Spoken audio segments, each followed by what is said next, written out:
Itinapon sa kalsada at binaboy ang dangal. Matapos ang balitang bangkarote ang aking kumpanya, habang ang asawa kong si Ricardo ay abala sa pakikipagtalik sa kanyang kerida. Hindi nila alam, ang pagbagsak ko ay isang patibong lamang upang litsunin ang kanilang kasakiman at bawiin ang bawat sentimo ng aking imperyo. Kapag ang pulubing minaliit ninyo ang siyang bumalik bilang may-ari ng inyong buong pagkatao, saang impyerno kayo magtatago? Ang bawat sulok ng mansyon ng mga De Villa sa Forbes Park ay sumisigaw ng karangyaan. Mula sa sahig na gawa sa Italian marble hanggang sa naglalakihang chandelier na gawa sa purong kristal, ang lahat ay tila isang obra maestra. Ngunit para kay Celestina Reyes de Villa, ang lahat ng ito ay pader lamang ng isang ginintuang hawla. Dahan-dahan niyang inayos ang mga puting rosas sa isang mamamahaling florera sa gitna ng kanilang grand dining table. White roses. Ito ang laging ibinibigay sa kanya ni Ricardo noong sila'y magkasintahan pa lamang. Isang simbolo raw ng dalisay nilang pag-ibig. Ngayon, siya na ang bumibili ng mga ito sa pag-asang maaalala pa rin ng asawa ang kahulugan nito. Ngayong gabi, bulong niya sa sarili. Isang pilit ng ngiti ang gumuhit sa kanyang mga labi. Ngayong gabi, magiging maayos ang lahat. Ito ang kanilang ikalimang anibersaryo. Naghanda siya ng isang espesyal na hapunan. Ang paboritong steak ni Ricardo, ang pinakamahal na alak, at siya, nakasuot ng isang simpleng sutlang bestida na alam niyang gustong-gusto ng asawa. Umaasa siyang sa gabing ito, kahit sandali, ay maibabalik nila ang init na matagal nang nawala sa kanilang pagsasama. Napakalaking halaga para sa mga bulaklak na malalanta rin naman kinabukasan. Isang malamig na boses ang bumasag sa kanyang pagmumuni-muni. Hindi na niya kailangang lumingon. Kilalang-kilala niya ang boses na yon, ang boses ng kanyang biyenan, si Doña Matilde de Villa. Nakatayo ito sa may pintuan ng dining hall, nakapameywang, ang mga matay matalas na sinusuri, ang bawat galaw niya. "Good evening po, Mama." Magalang nabati ni Celestina, kahit patila may bumara sa kanyang lalamunan. "Anong good sa evening?" sagot ni Matilde, dahan-dahang lumapit sa mesa. "Ang perang ipinambili mo sa mga yan ay mas mabuti pang inilagay sa stock market. Pero ano nga bang alam mo roon? Ang alam mo lang ay gumastos ng perang hindi mo pinaghirapan." Bawat salita ay parang patalim na tumutusok sa puso ni Celestina. Sanay na siya, ngunit hindi ibig sabihin ay hindi na masakit. Ngumiti na lamang siya ng mapait. "Para po sa anibersaryo namin ni Ricardo, Mama, 5 taon na po kami ngayon." Isang mapanuyang tawa ang kumawala sa mga labi ni Matilde. "Anibersaryo? Celestina, iha, ang kasal ninyo ni Ricardo ay isang pagsasanib ng negosyo, isang merger. At sa ngayon, tila ang panig lamang ng mga Reyes ang nakikinabang." Hindi na nakasagot si Celestina. Yumuko na lamang siya at nagpatuloy sa pag-aayos ng mga kubyertos. Pilit na itinatago ang panginginig ng kanyang mga kamay. Ganoon naman lagi. Para kay Matilde, siya ay isang transaksyon lamang. Ang anak ng bilyonaryong si Don Gregorio Reyes na nagligtas sa negosyo ng mga De Villa. Hindi asawa ng anak nito, hindi kapamilya. Maya-maya pa ay narinig nila ang ugong ng sasakyan ni Ricardo. Isang munting pag-asa ang sumilay sa puso ni Celestina. Tumayo siya ng tuwid, inayos ang kanyang damit, at sinalubong ang asawa sa pinto. Bumukas ang pinto at pumasok si Ricardo. Abala sa kanyang cellphone. Guwapo pa rin ito tulad ng dati, sa suot nitong mamahaling business suit, ngunit ang mga mata nito ay tila laging pagod at malayo. "Welcome home, mahal. Happy anniversary." Malambing na bati ni Celestina, akmang hahalik sa pisngi nito. Ngunit iniwas ni Ricardo ang mukha, hindi man lang inaalis ang tingin sa screen ng telepono. "I'm tired, Tina. Maraming problema sa opisina." Dire-diretso itong naglakad papasok, inilapag ang briefcase sa isang upuan. "Naghanda ako ng paborito mo. Sabi ni Celestina, sinusundan nito. Mamaya na, may kailangan lang akong tapusing email. Ang munting pag-asang kanina'y sumilay ay bigla na lamang naglaho. Napalitan ito ng pamilyar na kirot. Tiningnan niya ang asawa na naupo sa sala. Ang daliri walang tigil sa pagtipa sa telepono. Hindi man lang nito napansin ang kanyang ayos, ang mga bulaklak o ang espesyal na hapunan na inihanda niya. Para siyang hangin na hindi nakikita. Ang hapunan ay naging isang tahimik na pagdurusa. Si Ricardo ay kumain ng mabilis. Ang isip ay tila nasa kung saan. Si Matilde naman ay paminsan-minsan ay nagpaparinig tungkol sa mga gastusin sa bahay. Si Celestina, nasa gitna nilang dalawa, ay ninamnam ang bawat subo ng pagkain na lasang abo. Sa background, nakabukas ang telebisyon sa isang business news channel. Ito ang laging pinapanood ni Ricardo habang kumakain. Isang ingay na nagsisilbing harang upang hindi na sila kailangan pang mag-usap. Nasa kalagitnaan na sila ng pagkain nang biglang mag-flash sa screen ang breaking news. Isang malawakang investigasyon ang kasalukuyang isinasagawa sa isa sa pinakamalaking korporasyon sa bansa, ang Reyes Prime Holdings, sabi ng news anchor.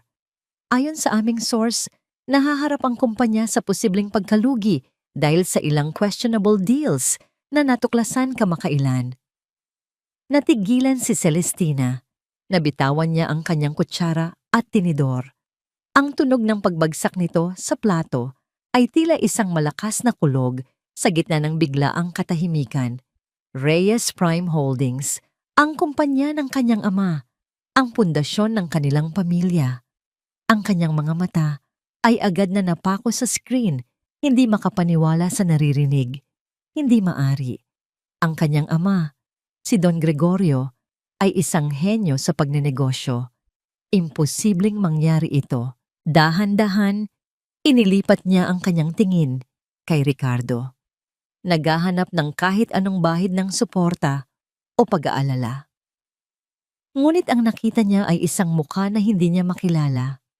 Ang dating pagod na ekspresyon nito ay napalitan ng matinding pagkalkula. Ang mga mata nito ay matalas, malamig, at tila sinusuri siya hindi bilang asawa, kundi bilang isang investment na biglang bumagsak ang halaga. Pati si Doña Matilde ay natigilan. Ang mga mata ay nanlalaki habang nakatingin sa screen. Pagkatapos ay kay Celestina. Ang buong silid ay nabalot ng isang nakabibinging katahimikan. Ang tanging maririnig lamang ay ang boses ng news anchor na patuloy na nag-uulat ng masamang balita. Tumingin si Ricardo ng diretso sa mga mata ni Celestina. Walang emosyon, walang bahid ng pagmamahal o awa. Sa isang boses na kasing lamig ng yelo, binitiwan niya ang tanong na tuluyang dudurog sa puso ng kanyang asawa. Totoo ba ang balitang ito, Celestina? Ang tanong ni Ricardo ay umalingaw-ngaw sa loob ng marangyang dining hall. Mas malamig pa kaysa sa hanging nagmumula sa aircon. Totoo ba ang balitang ito, Celestina? Hindi siya makagalaw. Tila nawalan ng bigat ang kanyang katawan at lumulutang siya sa isang masamang panaginip. Hinanap niya ang mga mata ng asawa, nagbabaka sakaling makakita ng pag-aalala, ng simpatiya, ng kahit anong damdamin, ngunit wala. Ang nandoon lamang ay isang matigas at mapanuring tingin na para bang isa siyang empleyado na nag-uulat ng masamang balita sa kanyang amo. Hindi ko alam. Halos pabulong niyang sagot. Imposible. Maayos ang kumpanya ni Papa. Isang malakas na tawa, walang bahid ng saya, ang pumunit sa katahimikan. Galing ito kay Doña Matilde na ngayon ay nakatayo na at parang isang buwitreng nakatingin sa kanya. Imposible? Celestina, sa mundo ng negosyo, walang imposible. Sigaw nito. Bigla itong lumapit sa isang side table. Kinuha ang isang folder at ibinato ang laman nito sa harap ni Celestina. Nagkalat sa ibabaw ng mesa ang mga resibo at credit card statement. Tingnan mo ito. Duro ni Matilde sa mga papel. Libo-libo para sa isang bag. Daan-daang libo para sa mga alahas. Ang free ride mo, tapos na. Ang akala mo ba ay habang buhay kang mabubuhay na parang reyna sa perang hindi mo pinaghirapan? Ngayong bangkarote na ang pamilya mo. Ano pang pakinabang mo sa amin? Mama, tama na po. Pakiusap ni Celestina. Nanginginig ang boses. Ang bawat salita ay sampal na gumigising sa kanya sa masakit na katotohanan. Tumingin siya kay Ricardo. Nagmamakaawa. Ricardo. Ngunit nanatiling tahimik si Ricardo. Nakatayo lamang ito, walang emosyon, na tila pinapanood ang isang palabas. Ang kanyang pananahimik ang pinakamasakit sa lahat. Iyon ang kumpirmasyon. Iyon ang pagpayag. Pabigat! Patuloy ni Matilde. Lumalakas ang boses sa bawat salita. Isa kang pabigat na binitbit ng anak ko sa loob ng 5 taon. Akala namin isa kang magandang investment. Iyon pala ay isa ka lang palang utang na kailanman ay hindi mababayaran. Ngayon ano? Magiging laman tayo ng mga chismis. Ang mga Divilla nakipagsanib puwersa sa mga bangkarote. Hindi na napigilan ni Celestina ang mga luhang namuo sa kanyang mga mata. Tumayo siya, nanginginig ang mga tuhod. Hindi na niya kayang manatili pa roon. Kailangan niyang makausap si Ricardo ng sarilinan. Kailangan niyang marinig mula rito na hindi totoo ang lahat ng ito. Ricardo, mag-usap tayo sa taas, sabi niya, at mabilis na tinalikuran ang hapagkainan. Sumunod si Ricardo sa kanilang silid. Isinara nito ang pinto at sa wakas, nawala ang matatalas na mata ni Matilde. Humarap si Celestina sa asawa. Ang muka ay basang-basa na ng luha. Ricardo, bakit? Bakit hindi mo ako ipagtanggol? Bakit mo hinayaang sabihin iyon ng mama mo? Sumandal si Ricardo sa pader at sa unang pagkakataon, nagsalita ito. Ang boses niya ay kalmado, ngunit ang bawat salita ay parang bubog na sumusugat. Dahil totoo ang sinabi niya, Celestina, tapos na ang maliligayang araw. Panahon na para harapin mo ang realidad. Anong realidad? Humihikbing tanong niya. Na mahal mo lang ako dahil sa pera ng pamilya ko? Na ang 5 taon nating pagsasama ay walang halaga? Isang mapaklang ng ngiti ang sumilay sa labi ni Ricardo. Huwag nating lokohin ang isa't isa. Mulat sa pool, alam nating pareho na ang kasal natin ay isang business deal at sa kasamaang palad, ang deal na ito, nalugi na. Para siyang sinaksak ng paulit-ulit. Ang sakit ay hindi mailarawan. Ang lalaking pinangakuan niya ng habang buhay, ang lalaking minahal niya ng buong puso, ay kinukumpirma ngayon na ang kanilang pagsasama ay isa lamang transaksyon. Umalis ka na, Celestina, sabi ni Ricardo. Tumingin ito sa mamahaling relo sa kanyang pulso na parabang nagmamadali. Mag-empake ka ng mga gamit mo. Huwag mo nang hintayin pang lalong uminit ang ulo ni Mama. Ayokong madamay ang pangalan ng pamilya Divilla sa iskandalong ito. Saan ako pupunta? Tanong niya. Nawawalan na ng lakas. Nagkibit balikat lamang ito. Hindi ko na problema yon. Iyon na. Ang huling salita. Ang hatol. Tulala si Celestina habang naglalakad patungo sa walk-in closet. Ang kanyang mga kamay ay gumagalaw ng kusa. Inilalagay ang mga damit sa isang maleta. Ang mga bestidang binili nito para sa kanya. Ang mga alahas na regalo nito. Ang lahat ay tila nawalan ng halaga. Sinubukan niyang tawagan ng kanyang ama, si Don Gregorio, ngunit hindi ito sumasagot. Sunod-sunod na tawag, ngunit wala. Tanging ang paulit-ulit na boses ng operator ang kanyang naririnig. Tila pati ang sarili niyang pamilya ay tinalikuran na siya. Nang puno na ang kanyang maleta, dahan-dahan niya itong hinila palabas ng silid. Pagbaba niya sa engrandeng hagdanan, naroon ang mga kasambahay, nakatayo sa gilid, hindi makatingin ng diretso sa kanya. Nakikita niya sa kanilang mga mata ang awa. Bawat tingin nila ay parang karayom na tumutusok sa kanyang likuran, isang paalala ng kanyang biglaang pagbagsak. Walang naghatid sa kanya sa pinto, walang nag-alok ng tulong. Si Ricardo at Matilde ay hindi na nagpakita. Nang buksan niya ang malaking pinto, sumalubong sa kanya ang malamig na hangin ng gabi. Nagsisimula ng umambon. Hinila niya ang kanyang mabigat na maleta sa mahabang driveway. Bawat hakbang ay tila isang paglalakbay patungo sa kawalan. Nang makarating siya sa dulo, ang malaking bakal na gate ay dahan-dahang nagsara sa kanyang likuran. Ang malakas na tunog ng pagsasara nito ay parang isang tuldok na nagwakas sa kabanata ng kanyang buhay bilang isang Devilla. At doon, sa labas ng mansyon na dati niyang tinawag na tahanan, tumayo si Celestina Reyes, mag-isa. Basang-basa ng ulan, na tila nakikidalamhati sa kanya. Yakap-yakap ang sarili, hawak ang nag-iisang maleta, at pasan-pasan ang bigat ng isang mundong biglang gumuho sa kanyang harapan. Wala na siyang asawa, wala nang pamilya, wala nang tahanan, wala nang natira sa kanya. Ang bawat patak ng ulan na bumabagsak sa kanyang balat ay tila karayom na tumutusok, nagpapaalala sa kanya ng lamig ng gabing iyon. Hindi alam ni Celestina kung gaano siya katagal nakatayo sa labas ng gate. Tulala, basang-basa, habang ang mga ilaw ng mamahaling sasakyan na dumaraan ay sumasalamin sa mga luhang walang tigil sa pag-agos sa kanyang pisngi. Ang kanyang puso ay isang basag na plorera. Ang mga piraso nito ay nagkalat at imposibleng buuin muli. Isang taxi ang huminto sa kanyang tapat.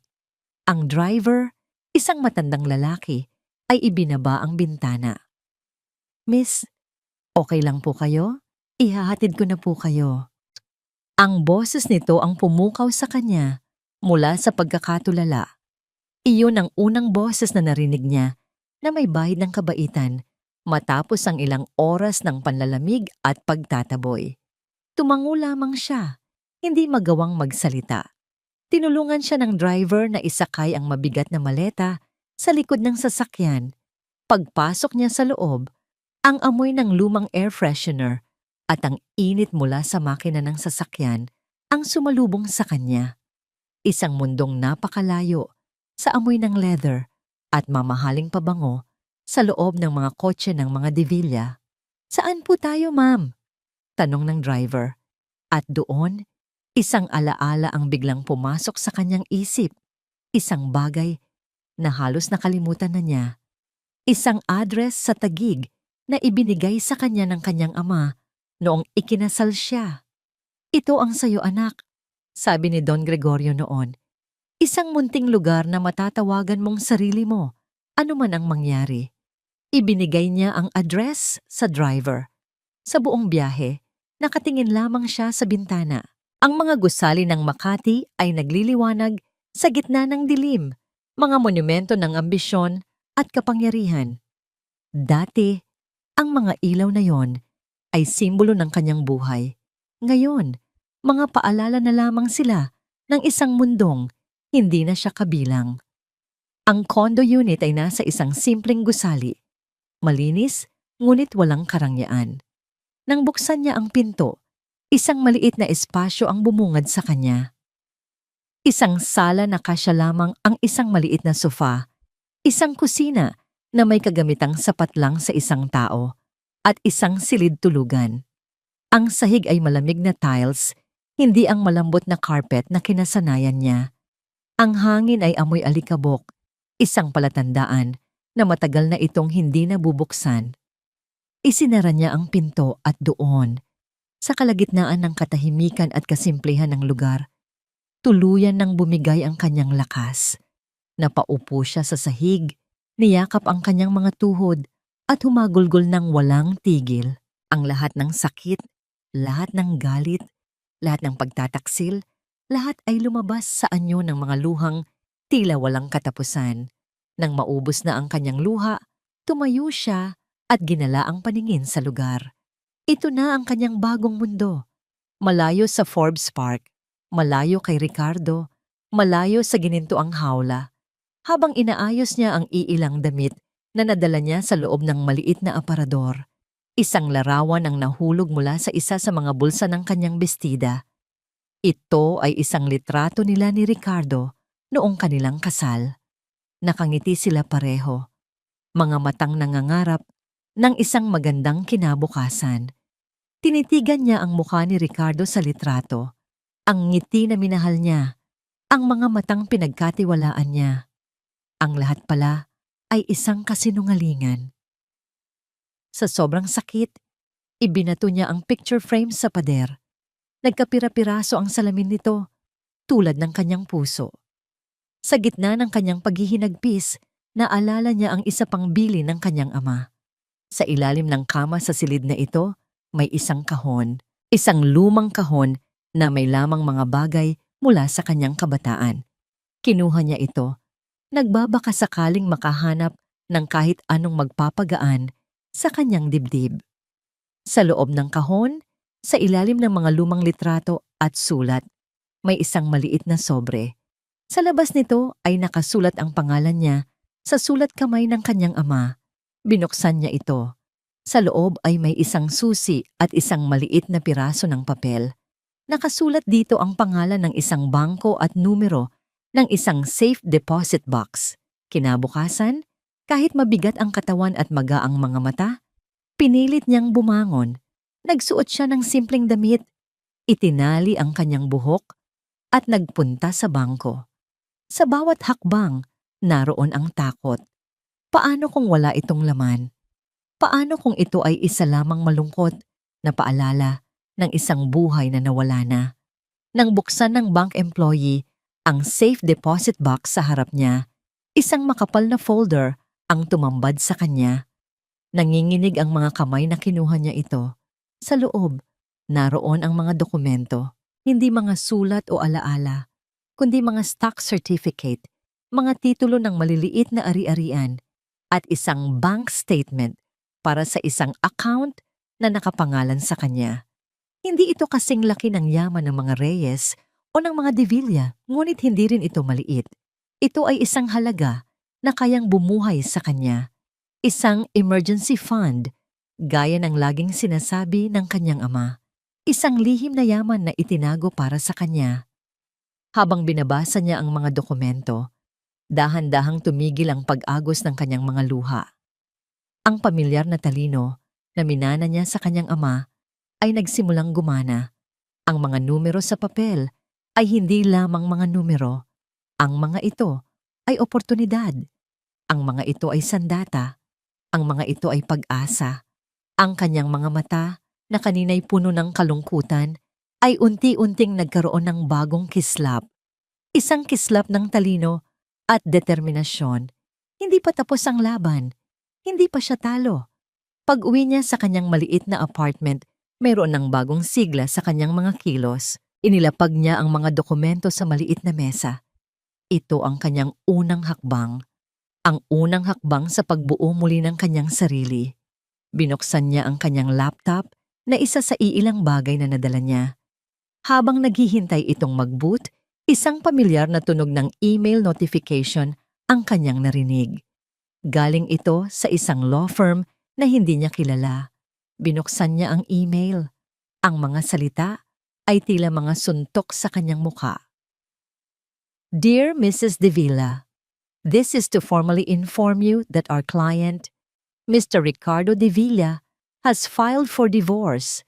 As part of the preliminary agreement, you are requested to sign the attached waiver, forfeiting any and all claims to the assets and properties of the De Villa family. Napatitig siya sa screen. Matapos siyang itaboy na parang aso, matapos siyang talikuran sa pinakamasakit na paraan, gusto pa nilang siguraduhin na wala siyang makukuha. Gusto nilang legal na ibaon siya sa lupa. Tumingin siya sa malamig at aroganteng email sa kanyang screen. Pagkatapos, tumingin siya sa mga dokumentong nakakalat sa kanyang mesa. Ang mga stock certificate, ang mga titulo, ang patunay ng kanyang lihim na lakas. Isang ngiti ang dahan-dahang gumuhit sa kanyang mga labi. Hindi ito isang masayang ngiti. Ito ay isang nangiting mapait. puno ng sakit. Ngunit sa ilalim nito, may nag-aalab na apoy. Isang nangiting nagsasabing, "Akala ninyo, tapos na ako." Ito ay isang nangiting nagbabadya ng isang bagong simula at isang matinding paghihiganti. Hindi sapat ang galit, hindi sapat ang luha. Kailangan ni Celestina ng mga sagot. Ang email ng diborsyo ay isang deklarasyon ng giyera at hindi siya maaaring pumasok sa isang laban nang hindi kilala ang kanyang kalaban. Kailangan niyang malaman kung ano na ang buhay ni Ricardo. Nagdurusa rin ba ito o nagpapakasaya sa kanyang pagkawala? Lumipas ang ilang araw. Ang dating Celestina na nag-aalala sa kung anong bestida ang isusuot sa isang party ay napalitan ng isang babaeng nag-aaral kung paano maging anino. Bumili siya ng isang itim na wig na may maikling gupit, malaking salamin sa mata na walang grado, at mga simpleng damit na malayo sa kanyang dating estilo. Sa salamin, isang estranghero ang nakatingin sa kanya. Isang babaeng handang gawin ang lahat para malaman ang katotohanan. Ang kanyang naging entablado ay isang maliit at hindi gaanong pansining coffee shop sa kabilang kalye ng nagtataasang gusali ng Apex Global Solutions sa BGC. Dito, sa likod ng isang tasa ng mapait na kape, malaya niyang napapanood ang paglabas-masok ng mga empleyado, ang mundo kung saan naghahari ang kanyang asawa. Sa unang araw, wala siyang nakita, kundi ang karaniwang abalang tanawin. Ngunit sa ikalawang araw, sa oras ng tanghalian, natanaw niya ito. Si Ricardo. Bumukas ang malaking salaming pinto ng gusali at lumabas ito. Nakangiti, tila walang anumang problema sa mundo. Ang kanyang mamahaling suit ay plansadong-plansado, ang kanyang buhok ay maayos na nakasgel, at ang kanyang lakad ay puno ng kumpiyansa. Isang matinding kirot ang biglang kumurot sa puso ni Celestina. Hindi ito ang itsura ng isang taong nagdadalamhati. Ito ang itsura ng isang taong malaya. Ngunit hindi yun ang pinakamasakit. Ang pinakamasakit ay ang babaeng sumunod sa kanya palabas. Pamilyar ang mukha nito. Si Sofia Ramos, isa sa mga pinagkakatiwalaang manager ni Ricardo. Maganda, matalino, at laging propesyonal ang dating. Ngayon, habang sabay silang naglalakad patungo sa isang mamahaling restaurant sa tapat, may ibang klase ng pagiging pamilyar sa pagitan nila. Ang kanilang mga tawa ay malutong at sabay. Ang kanilang mga balikat ay halos magkadikit. Mula sa kanyang kinauupuan, pinanood sila ni Celestina. Ang bawat halakhak ni Ricardo kasama si Sofia ay parang sampal sa kanyang mukha. Naalala niya ang kanilang anibersaryo, ang katahimikan, ang malamig na pakikitungo, ang pagwawalang bahala. At ngayon, heto ito, tumatawa na parang walang bukas. Nang pabalik na sila sa opisina, isang maliit na kilos ang tila bumaon sa puso ni Celestina. Humangin ng malakas at bahagyang nagulo ang kurbata ni Ricardo. Huminto si Sofia. Sa isang kilos na natural at puno ng pag-aalaga, inayos nito ang buhol ng kurbata ni Ricardo. Ang mga daliri ay bahagyang dumampi sa dibdib nito. Ngumiti si Ricardo bilang pasasalamat. Isang ngiting matagal nang hindi ibinibigay nito sa kanya. Isang kilos ng asawa, isang kilos ng pag-aari. Sa sandaling iyon, ang simpleng pagdududa ni Celestina ay naging isang nag-aalab na hinala.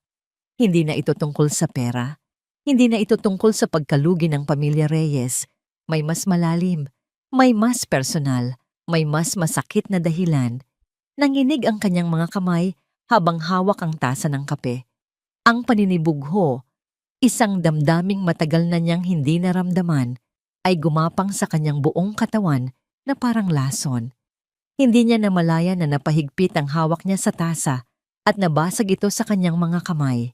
Naramdaman na lamang niya ang init ng kapeng dumaloy sa kanyang palad at ang matalas na sakit ng bubog. "Ma'am, okay lang po kayo?" tanong ng isang waiter.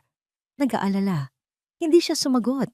Tumayo lamang siya nag-iwan ng bayad sa mesa, at mabilis na lumabas ng coffee shop, hindi inalintana ang maliit na sugat sa kanyang kamay. Pag-uwi niya sa kanyang apartment, ang sakit ng sugat ay walang-wala kumpara sa sakit na nararamdaman ng kanyang puso. Ang pagmamanman ay hindi na sapat. Kailangan niya ng pruweba, kailangan niya ng profesional na tulong. Kinuha niya ang kanyang telepono at naghahanap sa internet. Private investigators. Pumili siya ng isa na may magagandang review at mataas na success rate. Ang boses niya ay kalmado at kontrolado nang tumawag siya, taliwas, sa nagwawalang bagyo sa kanyang kalooban. I need information on 2 people, sabi niya sa investigador sa kabilang linya. Ricardo de Villa and Sofia Ramos. I want to know everything. Their connection, their activities outside of work, everything. Understood, ma'am. It will be discreet. Pagkatapos ng tawag, umupo siya sa dilim. Ang tanging liwanag ay nagmumula sa siwang ng bintana. Ang hinala ay parang isang halimaw na kumakain sa kanyang pagkatao. Umaasa siyang mali siya. Isang bahagi niya ang nagdarasal na sana ay imaihinasyon niya lang ang lahat. Ngunit kinagabihan, habang nakahiga siya sa kama at pilit na ipinipikit ang mga mata, isang pamilyar na tunog ng notification ang narinig niya mula sa kanyang telepono. Isang email mula sa private investigator. Dahan-dahan niyang binuksan ito. Ang laman ay hindi mga salita, hindi isang report, kundi isang litrato. Malinaw. Kuha mula sa malayo ngunit hindi maikakaila. Ang harapan ng isang mamahaling hotel sa Makati. At sa entrance, magkahawak kamay na pumapasok sina Ricardo at Sofia. Nakangiti si Sofia, ang ulo ay nakasandal sa balikat ni Ricardo. Ang telepono ay halos dumula sa nanginginig na kamay ni Celestina. Tinitigan niya ang litrato, ang bawat detalye ay parang apoy na dahan-dahang tumutupok sa bawat himaymay ng kanyang pagkatao. Ang paraan ng paghawak ni Ricardo sa kamay ni Sofia, hindi pilit, kundi natural at puno ng pag-aari. Ang ngiti sa mga labi ni Sofia, isang ngiti ng tagumpay, ng kontentong pag-aangkin. Ito ay hindi isang simpleng pagkikita ng magkatrabaho.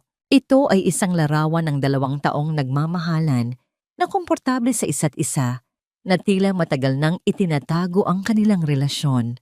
Nahulog ang telepono mula sa kanyang kamay. Ang tunog ng pagtama nito sa sahig ay tila isang malakas na sampal na gumising sa kanya. Ngunit ang kanyang mga mata ay nanatiling nakatitig sa maliwanag na screen sa sahig. Tila ninakaw ang lahat ng hangin sa kanyang dibdib. Ang sakit ay mas matindi pa kaysa noong ipagtabuyan siya palabas ng mansyon. Ang sakit ng pagtataksil sa pinansyal na aspeto ay isa. Ngunit ito ay iba. Ito ay isang pagtataksil sa kanyang puso. Sa kanyang kaluluwa sa 5 taon ng kanyang buhay na buong puso niyang ibinigay. Isang alaala ang biglang sumalakay sa kanyang isipan, matingkad at masakit. Ang araw ng kanilang kasal. Nakatayo sila sa altar, sa harap ng Diyos at ng daan-daang bisita. Hinawakan ni Ricardo ang kanyang mga kamay, tiningnan siya sa mata at bumulong, "Ikaw lang, Celestina. Ikaw lang ang mamahalin ko habang buhay." Isang pangakong naging abo, isang kasinungalingang sinunog ng isang litrato. Ngayon, naiintindihan na niya ang lahat. Ang panlalamig ni Ricardo, ang pagiging abala nito palagi, ang mga gabing ginagabi ito ng uwi, ang mga business trip na biglaan, hindi iyon dahil sa trabaho. Ito, si Sofia. Ito ang dahilan. Ang pagkalugi ng Reyes Prime Holdings ay hindi ang dahilan kung bakit siya pinalayas. Iyon lamang ang perpektong dahilan. Ang getaway card. Ginamit nila ang pagkakataon para itapon siya, para alisin ang hadlang sa kanilang relasyon. Doon, sa gitna ng kanyang maliit at tahimik na apartment, nagsimulang tumulo ang kanyang mga luha. Ngunit hindi ito ang malalamig na luha ng kalungkutan na iniyak niya noong unang gabi. Ito ay mainit na luha ng matinding galit. Isang galit na nagsimulang mag-alab mula sa kaibuturan ng kanyang pagkatao, tinutupok ang lahat ng natitirang pagmamahal at pag-asa para kay Ricardo. Hindi lang nila siya itinapon, plinano nila ito. Pinagmukha siyang kawawa. Pinagtawanan nila siya sa likod ng kanyang mga mata habang siya, na isang hangal na asawa, ay naghahanda pa ng engrandeng hapunan para sa kanilang anibersaryo. Pinunasan niya ang kanyang mga luha. Dinampot niya ang telepono mula sa sahig. Hindi na nanginginig ang kanyang mga kamay. Sa halip, ang mga ito ay matatag, nakakuyom sa isang determinasyon na hindi pa niya naramdaman kailanman. Tiningnan niya muli ang litrato, ngunit ngayon, hindi na bilang isang asawang nasasaktan. Tinitingnan niya ito bilang isang general na pinag-aaralan ang kanyang mga kalaban. Sina Ricardo at Sofia. Sila ang mga anino ng pagkakanulo at dadalhin niya sila sa liwanag. Ang huling luha na papatak para kay Ricardo de Villa ay tumulo na. Dahil sa gabing iyon, namatay na ang Celestinang asawa, ang Celestinang martir. At mula sa kanyang abo, isang bagong nilalang ang isinilang. Isang nilalang na hindi naiiyak. Isang nilalang na maniningil. Ang galit ay isang makapangyarihang panggatong. Kinabukasan, ang Celestinang gumising ay hindi na ang babaeng nagtatago sa likod ng wig at salamin. Siya ay isang estratehista. Ang kanyang maliit na apartment ay hindi na isang kanlungan ng kalungkutan, kundi isang war room. Ikinalat niya sa maliit na dining table ang lahat ng dokumento mula sa safe deposit box, ang mga stock certificate, ang mga titulo ng ari-arian, ang bank statement. Sa gitna ng lahat ng ito, inilagay niya ang pinakabagong quarterly financial report ng Apex Global Solutions na na-download niya mula sa internet. Ang kanyang sala ay naging isang silid na puno ng mga numero, mga graph, at mga pangalan ng kumpanya na isinulat niya sa isang whiteboard. Ang bawat numero ay isang sundalo. Ang bawat kumpanya ay isang teritoryo. At siya ang general na nagpaplano ng kanyang opensiba. Kung ang Apex Global ang kaharian mo, Ricardo, bulong niya sa sarili habang tinititigan ang litrato ni Ricardo sa report. Papasukin kita hindi sa pamamagitan ng malaking pinto, kundi sa pamamagitan ng mga sikretong daanan na hindi mo alam na umiiral.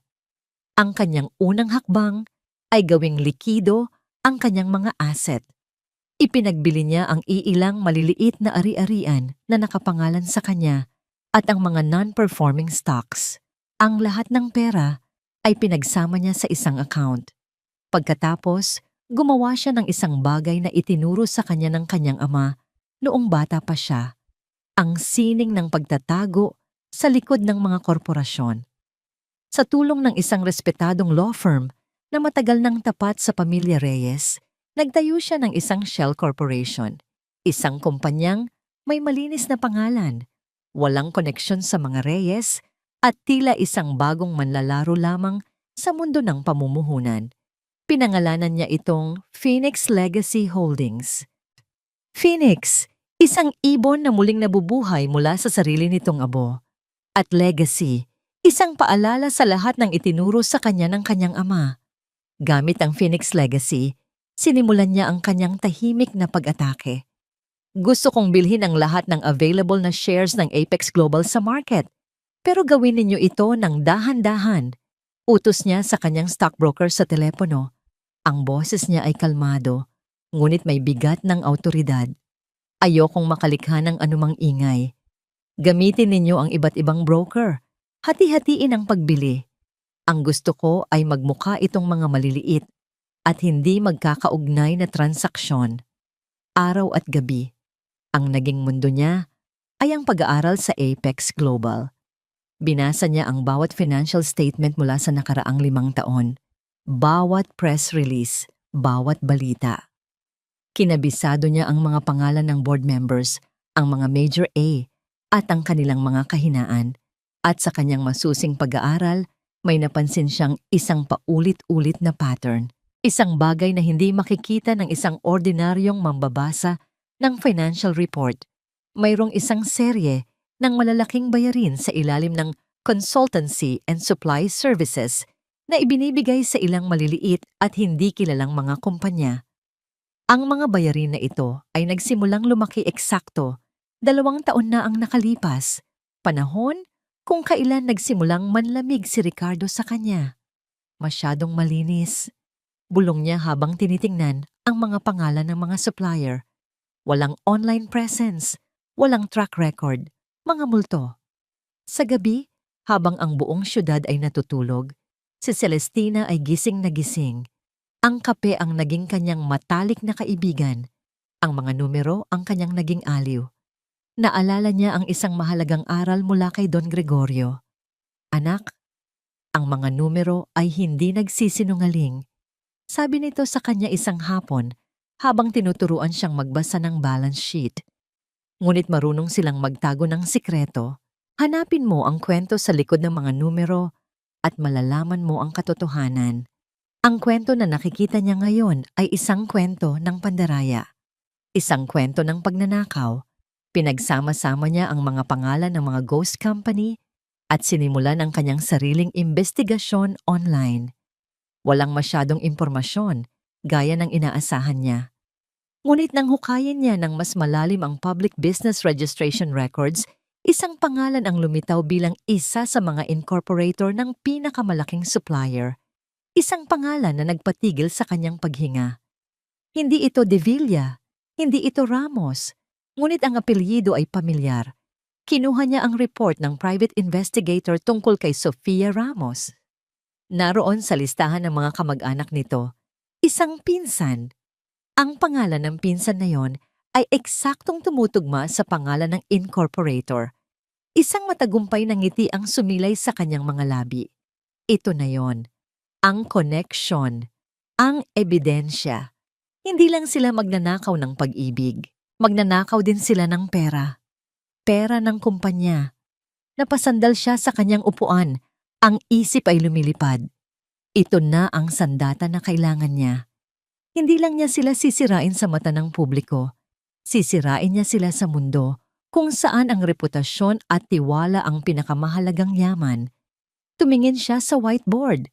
Sa ilalim ng pangalan ni Ricardo at Sofia, isinulat niya ang mga salitang embezzlement, corporate fraud. Ang plano niya ay nagbago. Hindi na lamang ito tungkol sa pagkuha ng kontrol sa kumpanya. Ito ay tungkol sa paglalatag ng isang bitag. Isang perpektong bitag kung saan sila mismo ang maglalakad papasok. Dala-dala ang kanilang kasakiman. Hanggang sa huli na ang lahat para umatras. Kinuha niya ang kanyang telepono at muling tinawagan ang kanyang broker. May pagbabago sa plano. Sabi niya, ang boses ay matatag at puno ng panganib. Gusto kong bilisan ang pagbili, doblehin ang effort, at simulan ninyong magpakalat ng tsismis. Isang misteryosong investor ang agresibong pumapasok sa Apex Global. Hayaan ninyong mataranta sila. Hayaan ninyong magkamali sila. Sa kabilang linya, narinig niya ang pag-aalala ng broker. Ma'am, this is risky. It will drive the price up. I know. Sagot ni Celestina. Ang mga mata ay nakatitig sa pangalan ng pinsan ni Sofia sa kanyang screen. Let them feel the pressure. A cornered rat will do desperate things. At sa kauna-unahang pagkakataon, sa loob ng maraming linggo, nakatulog si Celestina ng mahimbing dahil alam niya sa kanyang panaginip na ang mga anino ng pagkakanulo ay malapit ng makatikim ng liwanag at ang liwanag na yon ay nakakasilaw at walang awa. Ang lahat ng ebidensya ay nasa harap na niya. Isang masalimuot na mapa ng kasinungalingan at kasakiman na iginuhit ni na Ricardo at Sofia. Ang mga bank transaction, ang mga peking kumpanya, ang mga litrato. Lahat ay piraso ng isang palaisipan na bumubuo sa isang imahe ng dobleng pagtataksil. Ang sakit ay naroon pa rin. Isang mapurol na kirot sa kanyang dibdib na paminsan-minsan ay kumikirot. Ngunit ngayon, ang sakit ay may kasama ng matinding galit. Isang malamig at kinakalkulang galit na nagbigay sa kanya ng isang klaseng kalinawan na hindi pa niya naramdaman kailanman. Nakatayo siya sa harap ng kanyang whiteboard, tinitingnan ang mga pangalan at ang mga linyang nagkokonekta sa mga ito. Ang plano niya ay hindi na lamang tungkol sa pagbawi ng kung anong nawala sa kanya. Ito ay naging isang plano ng paghihiganti. Hindi na ito tungkol sa kaligtasan. Ito ay tungkol sa hustisya. Ang hustisyang siya mismo ang gagawa. Hindi niya lamang sila palalabasin sa kumpanya. Hindi niya lamang sila ipapahiya.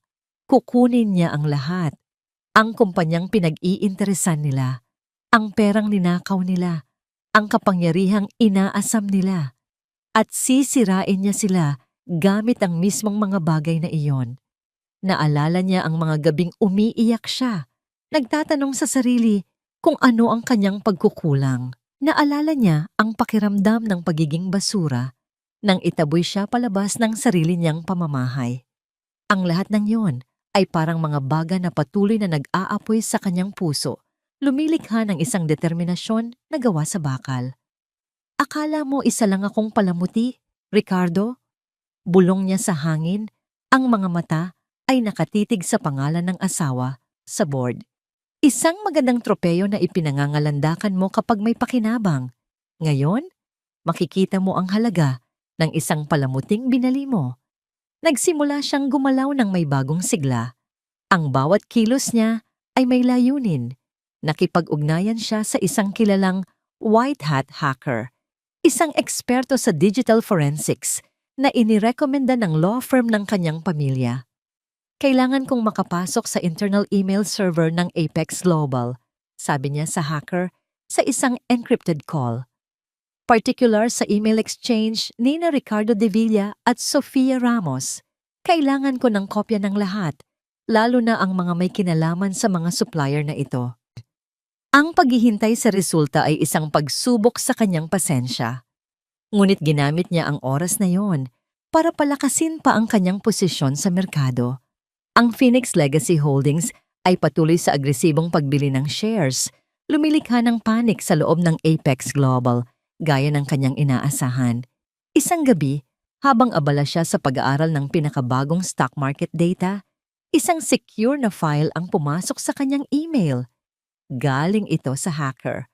Ang subject, package delivered. Pumilis ang tibok ng kanyang puso. Ito na. Ang huling piraso ng ebidensya, ang huling pako sa kabaong. Binuksan niya ang file. Sa loob nito ay libu-libong email. Ginamit niya ang mga keyword na invoice, payment, at ang mga pangalan ng mga pekeng kumpanya para salain ang mga ito. Ang mga resulta ay lumabas, at habang binabasa niya ang mga ito, isang ngiti ng tagumpay ang gumuhit sa kanyang mga labi. Naroon ang lahat. Ang mga utos ni Ricardo kay Sofia na aprubahan, ang mga bayarin, ang mga pag-uusap nila tungkol sa paglilipat ng pondo. Ito ay isang malinaw na kaso ng corporate fraud, ngunit may isang email na nakakuha ng kanyang pansin. Ang petsa ay 2 araw bago ang kanilang anibersaryo. Ang nagpadala ay si Ricardo. Ang pinadalhan ay si Sofia. Ang subject, ang plano para sa ating divorce party. Napatigil siya. Divorce party? Binuksan niya ang email, nanginginig ang mga daliri. Ang laman nito ay isang mahabang pag-uusap. Nagpaplano sila, hindi ng isang simpleng paghihiwalay, kundi ng isang malaking selebrasyon. We should throw a massive party, sulat ni Ricardo, to celebrate my freedom, to celebrate our new beginning. We'll invite everyone, all the big names in business. It will be our coming out party, the official launch of the new power couple. I love that idea, mahal, sagot ni Sofia. But how about Celestina? And the news about Reyes Prime? That's the beauty of it, replied ni Ricardo. The timing is perfect. Everyone will sympathize with me. The poor husband who stood by his wife's family, only to be dragged down by their failure. I'll be the victim. She'll be the villain. And when I finally break free from her, everyone will applaud. Then, after a decent amount of time, you and I can finally be official. Ang bawat salita ay parang asido na tumutunaw sa kung anuman ang natitirang hibla ng awa sa kanyang puso. Ang lahat ng kanyang pagdurusa, ang kanyang kahihiyan, lahat ay parte ng kanilang plano. Hindi sila nagkataon lamang. Sila ay mga artista sa isang dula na sila mismo ang sumulat at siya ang ginawa nilang kontrabida sa sarili niyang kwento. Isinara niya ang kanyang laptop. Ang galit na kanina'y malamig at kinakalkula ay naging isang naglalagablab na apoy. Napasigaw siya, isang sigaw na nagmula sa kaibuturan ng kanyang kaluluwa. Isang sigaw ng sakit, ng galit at ng pangako ng isang hindi malilimutang paghihiganti. Tumayo siya at lumapit sa bintana. Tinitingnan ang mga ilaw ng syudad sa malayo. Ang kanyang mukha ay naliligo sa dilim, ngunit ang kanyang mga mata ay nag-aalab. Isang party, Ricardo? Bulong niya. Gusto mo ng isang malaking party? Pagbibigyan kita. Tumingin siya sa salamin sa kanyang dingding. Ang babaeng nakatingin pabalik ay hindi na ang Celestina na umiiyak sa ilalim ng ulan. Ang kanyang mga mata ay matalas, ang kanyang panga ay matigas, ang kanyang mga labi ay may bakas ng isang mapanganib na ngiti. Hindi na siya ang biktima, hindi na siya ang talunan. Siya na ngayon ang mangangaso at ang dalawang taksil na yon na abala sa pagpaplano ng kanilang selebrasyon ay hindi alam na sila na ang puntirya. Sila na naghahanda para sa kanilang paglipad ay hindi alam na ang kanilang mga pakpak ay malapit ng putulin ng babaeng itinapon nila mula sa langit. Ang laro ay nagsimula na at sa larong ito, si Celestina Reyes ang magtatakda ng mga patakaran. Ang buhay ay hindi pa naging ganito kasarap para kay Ricardo de Villa. Sa wakas, malaya na siya. Malaya mula sa anino ni Don Gregorio Reyes. Malaya mula sa obligasyon na magpanggap na masaya sa isang kasal na para sa kanya ay isa lamang hagdan paakyat. Nakatayo siya sa harap ng malaking salamin sa kanyang opisina sa pinakatuktok ng gusali ng Apex Global.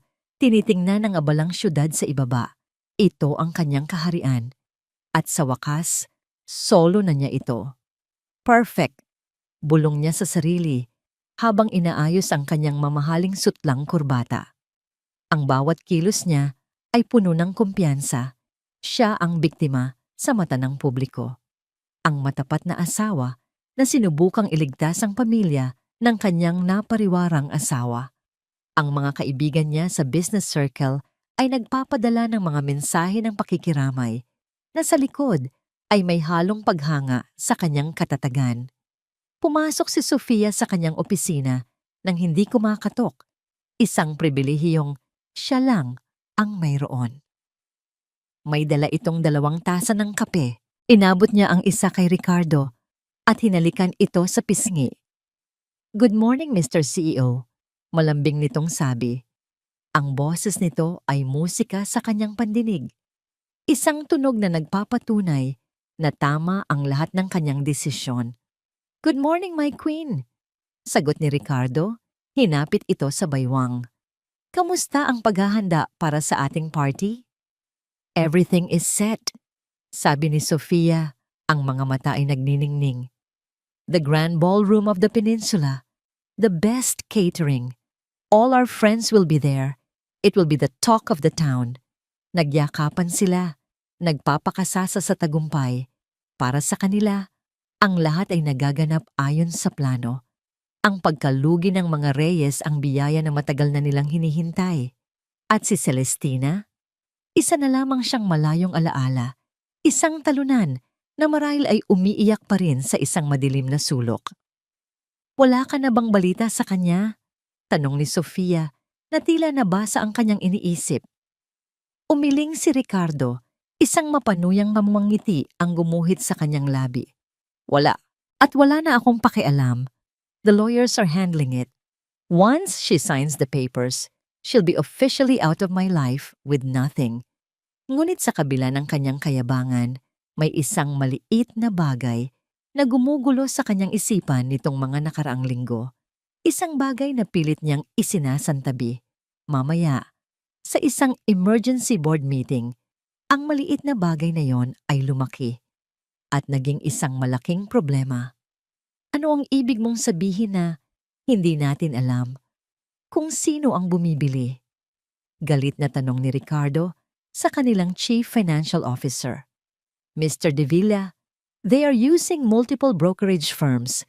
It's a classic hostile takeover tactic. Paliwanag ng CFO, pawis na pawis. The purchases are aggressive and strategic.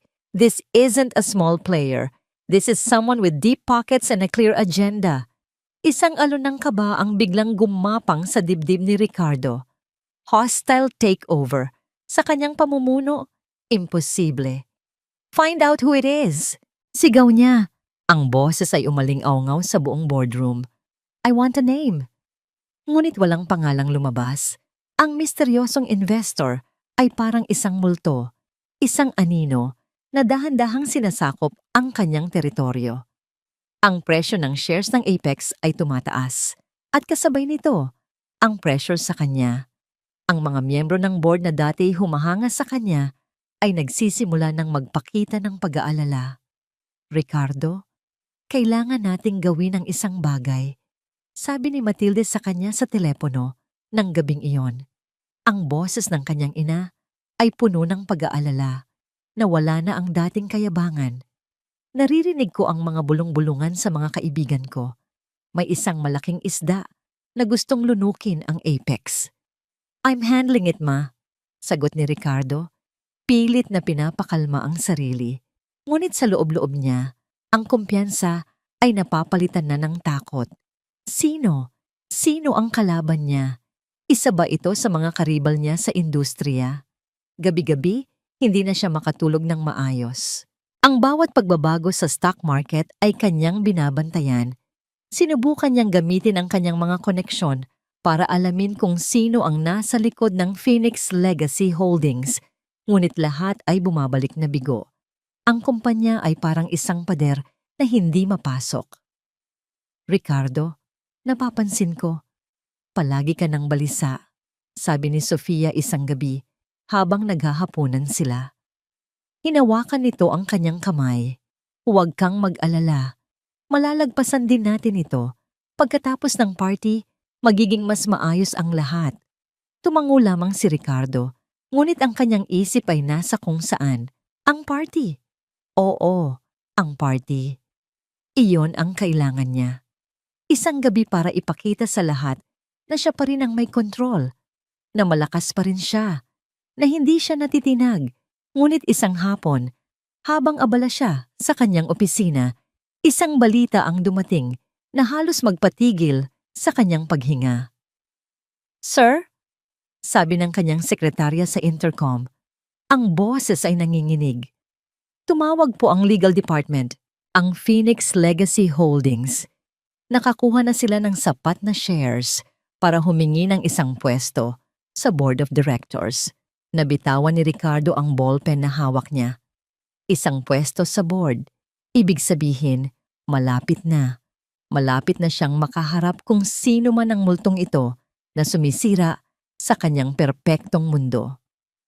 Alam na ba nila kung sino ang kakatawan sa kanila? Tanong ni Ricardo.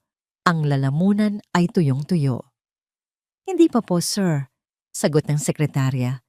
Pero sinabi po nila na magpapakilala sila sa susunod na General Shareholders Meeting. Kailan iyon? Nag-atubili ang sekretarya bago sumagot. Sir, pagkatapos po ng araw ng inyong divorce party. Sa sandaling iyon, isang matinding kilabot ang gumapang sa buong katawan ni Ricardo. Ang timing, masyadong perpekto, masyadong nakakakilabot. Hindi ito maaring maging isang simpleng pagkakataon.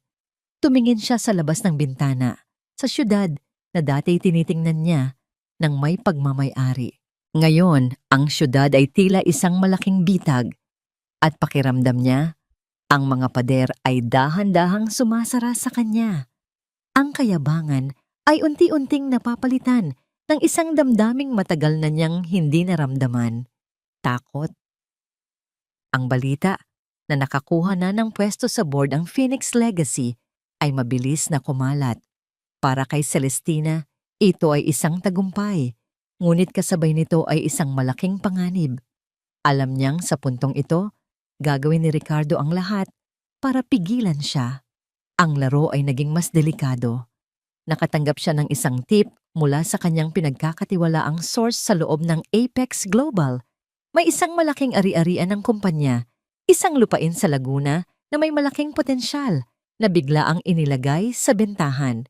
Ang presyo ay kahina-hinalang mababa. Agad na naintindihan ni Celestina ang plano. Sinusubukan nilang isalba ang kumpanya, sabi niya sa sarili habang nakatingin sa mapa ng ari-arian sa kanyang laptop.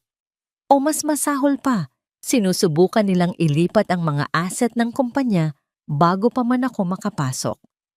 Ito ay isang desperadong hakbang mula sa isang taong dehado na. Sinusubukan ni Ricardo at Sofia na bawasan ang halaga ng kumpanya para hindi na ito maging kaakit-akit sa mga hostile investors.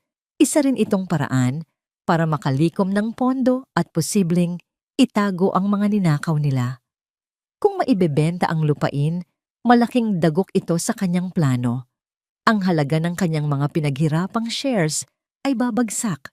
Ang kanyang leverage ay mababawasan.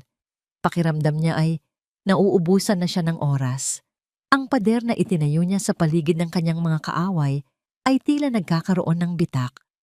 Isang gabi, sa gitna ng kanyang pag-aalala, napaupo siya sa kanyang maliit na sofa.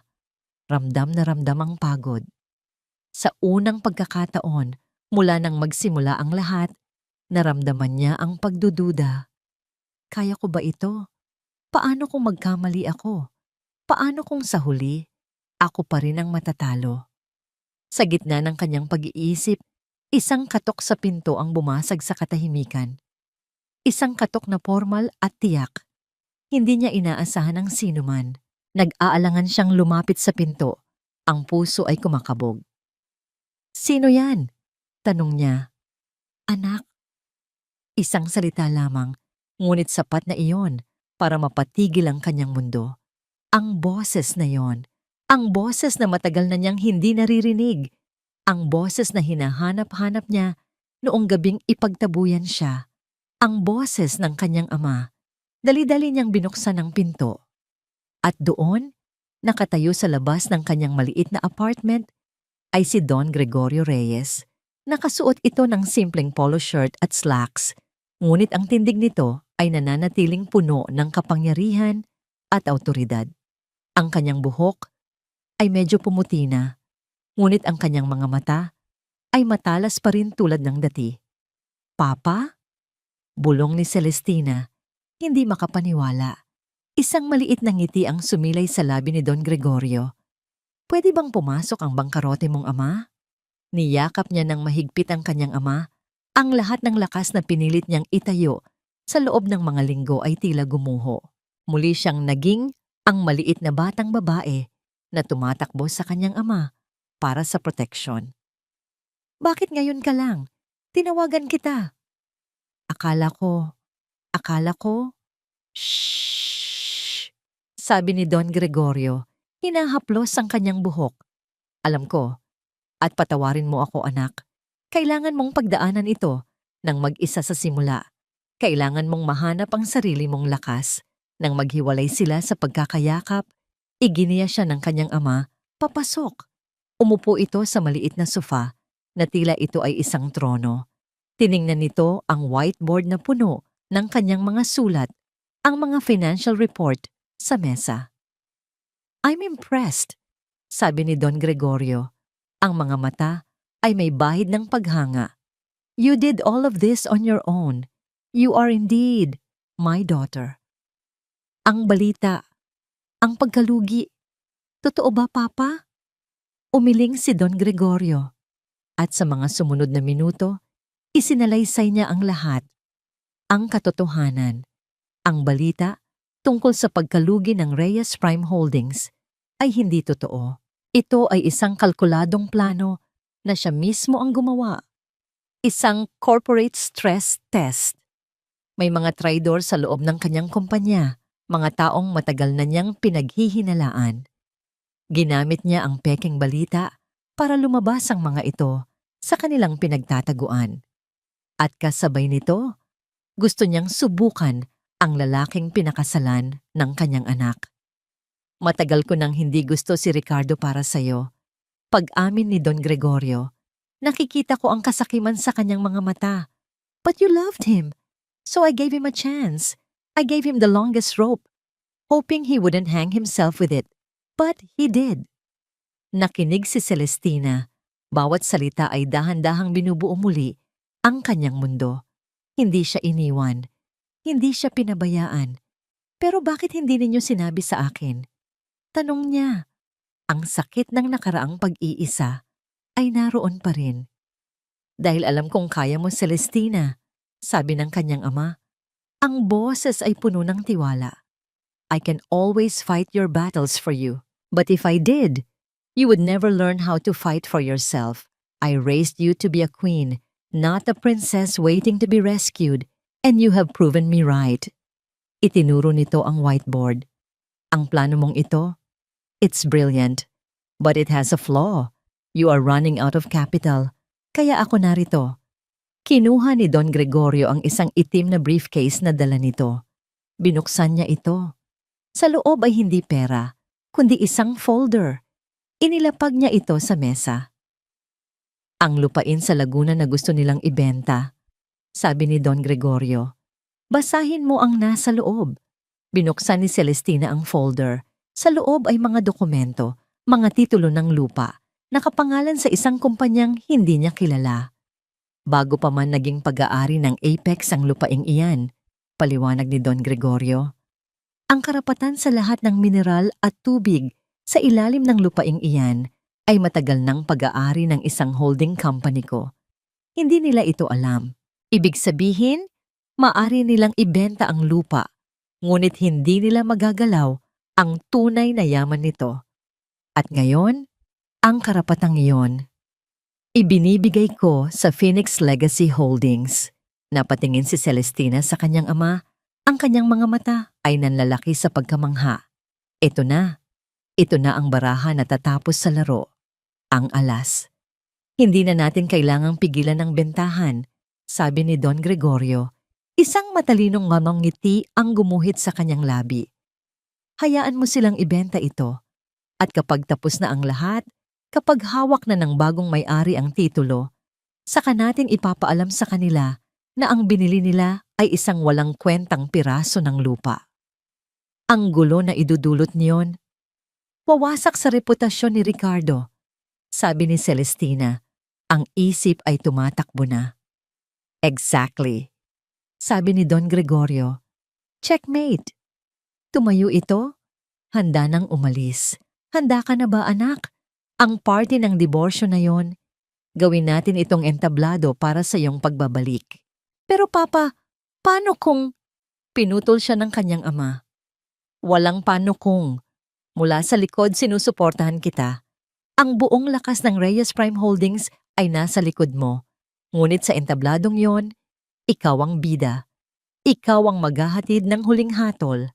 Bago ito umalis, huminto ito sa may pinto at lumingon.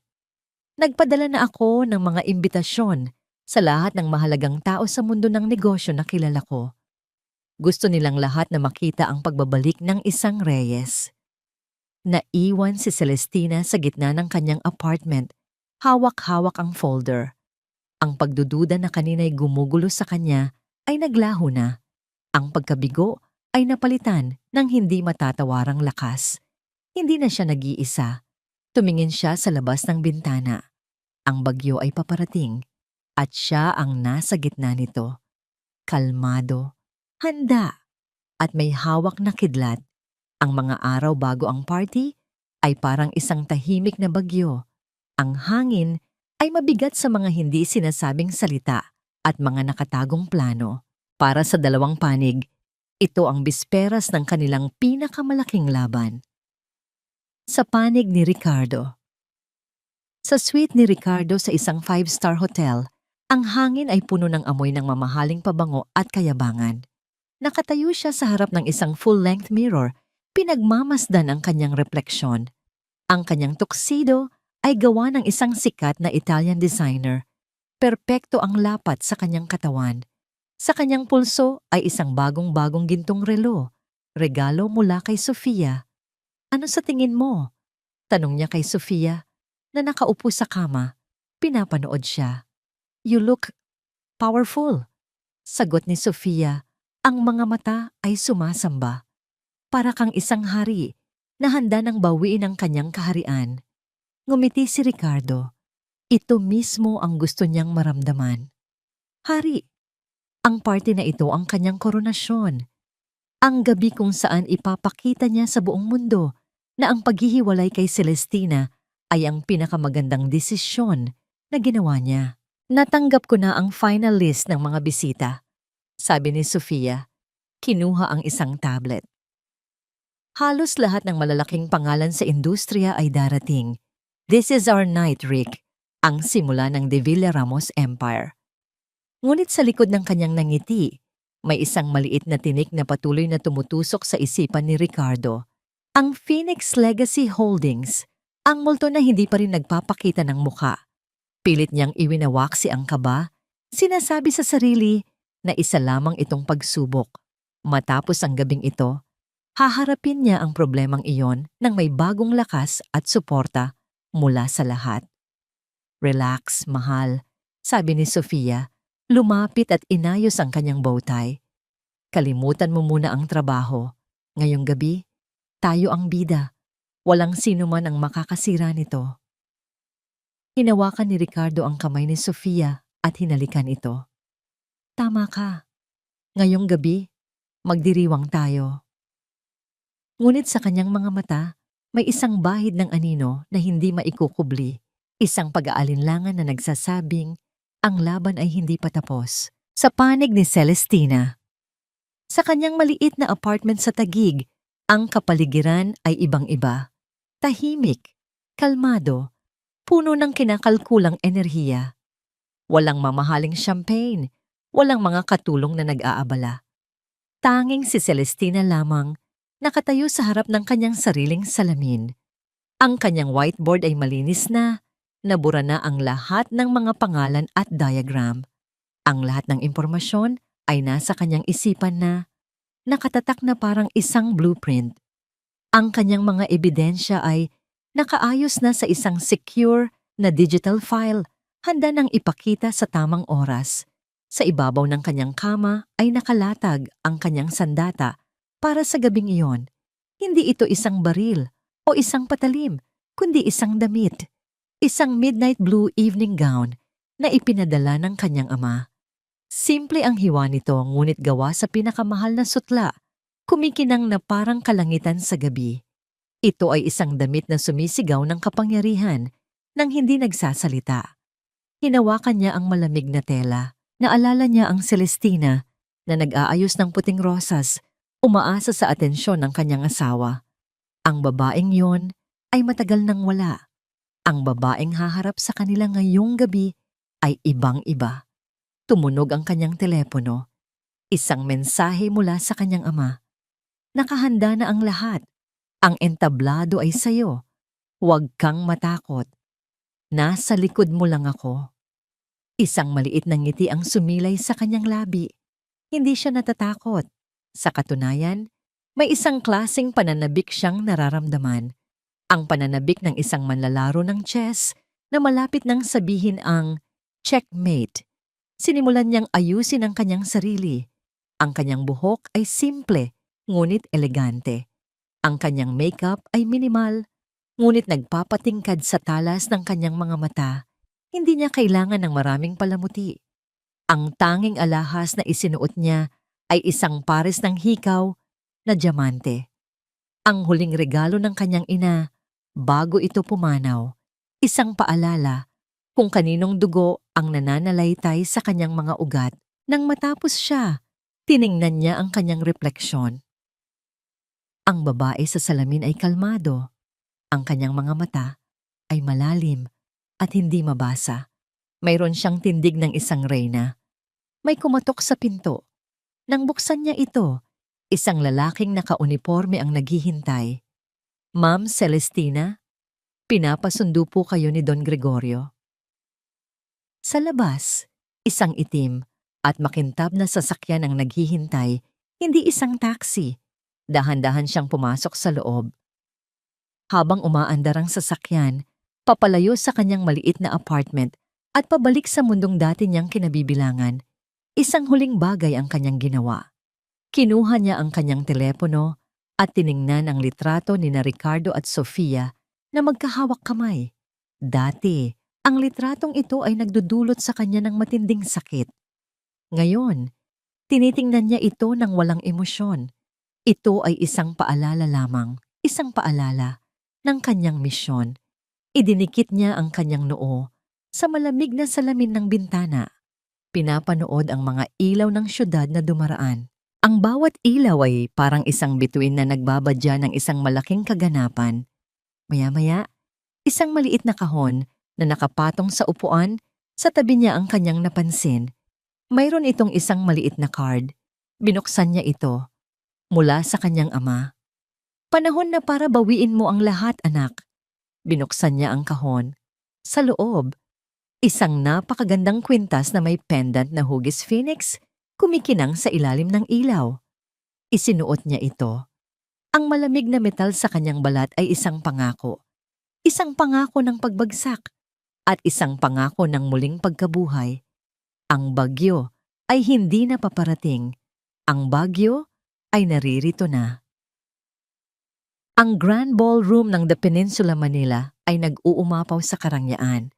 Ang mga chandelier ay kumikinang na parang mga bituin. Ang mga mesa ay napapalamutian ng mga puting bulaklak at pinakamamahaling kubyertos. At ang hangin ay puno ng halimuyak ng tagumpay at mamahaling pabango. Daan-daang mga bisita, ang mga pinakamalalaking pangalan sa mundo ng negosyo at alta sosyedad ang naroroon. Lahat ay nakangiti, nag-uusap at nagtatawanan. Sa gitna ng lahat ng ito, si Ricardo de Villa ay parang isang hari. Kasama si Sofia Ramos sa kanyang tabi na nakasuot ng isang nagniningning na pulang bestida. Nilibot nila ang bulwagan, binabati ang bawat bisita. Ang bawat pagbati ay may kasamang pabulong na pakikiramay kay Ricardo.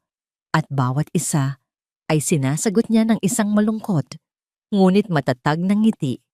Isang perpektong pagganap ng isang biktima. Ricardo, I'm so sorry for what happened. Sabi ng isang matandang negosyante. But I admire your strength. Thank you, Don. Life must go on. Sagot ni Ricardo. Ang boses ay puno ng pinipigilang kalungkutan.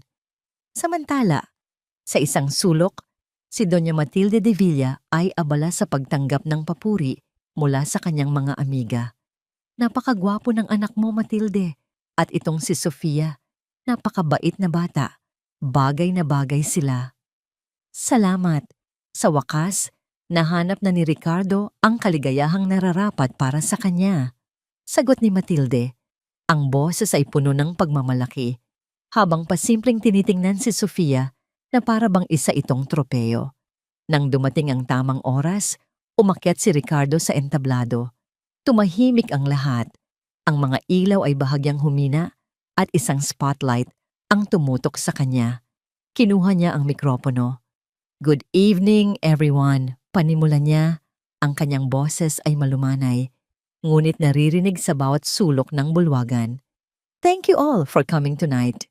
Marami sa inyo ang nagtatanong kung bakit ako nag-organisa ng isang pagtitipon sa gitna ng isang mahirap na kabanata ng aking buhay. Nagkaroon ng bulungan ng simpatiya mula sa mga manunood.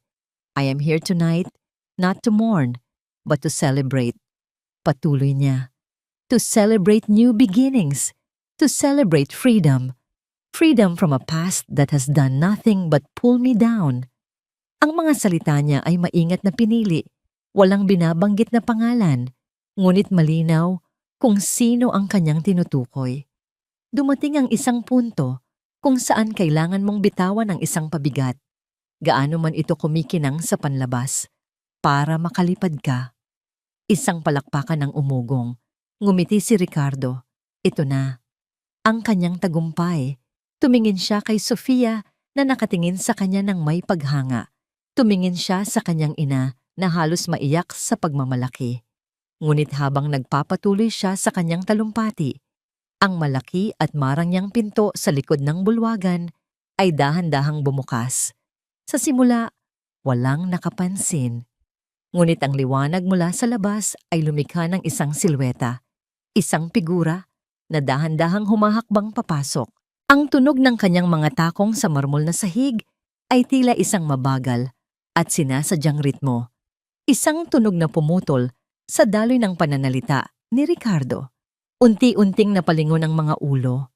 Ang mga bulungan ay nagsimula. Natigilan si Ricardo sa gitna ng kanyang pangungusap. Ang mga mata ay nanlalaki. Hindi makapaniwala sa kanyang nakikita. Mula sa dilim, lumabas si Celestina. Hindi siya ang Celestinang kilala nila. Hindi ang mahinhin at laging nakangiting asawa ni Ricardo de Villa. Ang babaeng pumasok ay ibang-iba. Ang kanyang midnight blue na gown ay dumadaloy sa bawat hakbang niya na para bang tubig sa gabi. Ang kanyang buhok ay nakaayos ng simple na lalong nagpalitaw sa kanyang mukha. Isang mukha na kalmado. Ang mga mata ay matalas na parang obsidian. At ang mga labi ay may bahid ng isang ngiting hindi mabasa.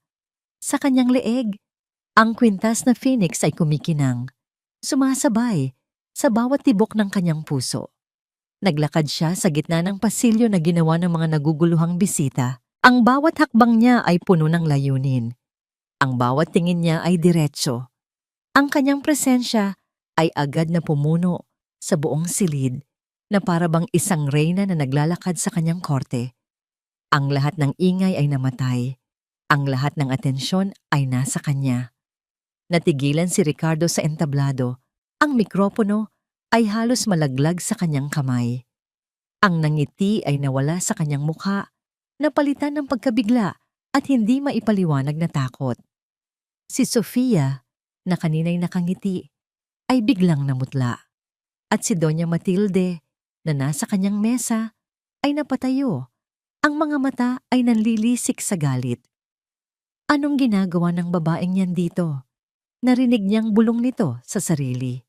Nagpatuloy si Celestina sa paglalakad hanggang sa makarating siya sa harap ng entablado. Tumingala siya at tiningnan si Ricardo ng diretso sa mata. Ang katahimikan sa bulwagan ay nakabibingi. Isang matapang na bisita ang lumapit kay Matilde. Hindi ba't yan si Celestina, ang asawa ni Ricardo? Bago pa man makasagot si Matilde, isang boses ang umalingaw-ngaw. Si Celestina.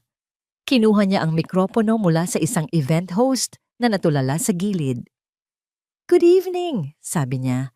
Ang kanyang boses ay kalmado, ngunit malinaw, at pinalakas ng sound system. "Huwag kayong mag-alala. Hindi ko sisirain ang gabing ito. Sa katunayan, narito ako para makisaya." Tumingin siya sa paligid, sa mga mukha ng mga taong dati niyang tinatawag na kaibigan. Narinig ko ang magandang talumpati ni Ricardo tungkol sa paglaya mula sa isang pabigat. Isang napakagandang sentimiento. Pagkatapos ay muli niyang ibinalik ang kanyang tingin kay Ricardo, na ngayon ay nakabawi na mula sa pagkabigla at napalitan na ng galit. "Salamat sa pag-organisa ng isang napakagandang party, Ricardo. It's a wonderful gesture," sabi ni Celestina. Isang mapanganib na kislap ang lumitaw sa kanyang mga mata. "Napakaswerte nga naman dahil meron din akong ilang mahahalagang anunsyo na gustong ibahagi sa lahat. Bilang ang pinakabagong major shareholder ng Apex Global Solutions, isang kolektibong paghinga ng pagkabigla ang narinig sa buong bulwagan. Ang mga panga ay nangalaglag, ang mga mata ay nanlaki. Ang huling salitang binitiwan niya ay isang bombang sumabog sa gitna ng perpektong selebrasyon ni Ricardo, at ang mga piraso nito ay nagsisimula pa lamang bumagsak.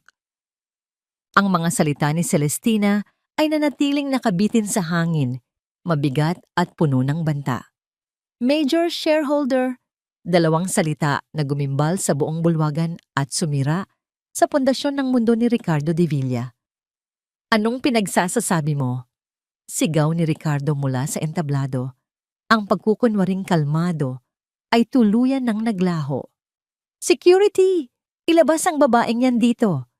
Ngunit bago pa man makagalaw ang mga security guard, isang senyas ang ginawa ni Celestina sa technical booth. Bigla, ang malaking screen sa likod ng entablado, na kanina'y nagpapakita ng logo ng party, ay naging itim. Pagkatapos, isang pangalan ang lumitaw sa puting letra, Phoenix Legacy Holdings. Hindi mo na kailangang mag-aksaya ng pagod, Ricardo.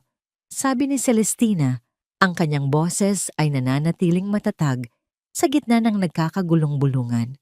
I believe I have every right to be here. After all, I own a significant part of this celebration. Ang mga miyembro ng board ng Apex Global na naroroon sa party ay napatayo. Ang kanilang mga mukha ay nagpapalit-palit mula sa pagkalito patungo sa pagkaunawa. Ang misteryosong investor, ang multo na gumugulo sa kanila. Ito pala, si Celestina. This is absurd, sigaw ni Sofia, na ngayon ay nakatayo na sa tabi ni Ricardo. Ang kanyang mukha ay nababalutan ng takot at galit. Isa kang sinungaling, wala kang pera, bangkarote na ang pamilya mo. Isang maliit na ngiti ang sumilay sa labi ni Celestina. Talaga ba, Miss Ramos? Kung ako sa'yo, mas mag-aalala ako sa sarili kong mga sikreto kaysa sa bank account ko. Sa isang senyas pa ang screen ay nagbago. Isang kopya ng isang email ang lumitaw, malaki para mabasa ng lahat. Ang email mula kay Ricardo patungo kay Sofia na may subject na, ang plano para sa ating divorce party. Ang katahimikan sa bulwagan ay naging mas matindi. Ang mga bisita ay nagsimulang magbasa. Ang kanilang mga mata ay nanlalaki sa bawat salitang naglalarawan ng kanilang masamang balak. I'll be the victim, she'll be the villain. Ang mga salitang iyon ay tila tumatak sa isipan ng lahat. Ang mga tingin ng simpatiya na kanina para kay Ricardo ay unti-unting napalitan ng pagkasuklam. This is fake! Fabricated! Sigaw ni Ricardo. Ang boses ay desperado na. Peke ba, Ricardo? Tanong ni Celestina. Kung gayon, baka ito ay mas pamilyar sa'yo. Ang screen ay muling nagbago. Ngayon, isang serye ng mga bank transaction at mga invoice ang lumitaw. Mga pagbabayad mula sa Apex Global patungo sa mga kumpanyang walang nakakakilala. At sa tabi ng bawat transaksyon, may isang pangalan. Ang pangalan ng pinsan ni Sofia Ramos.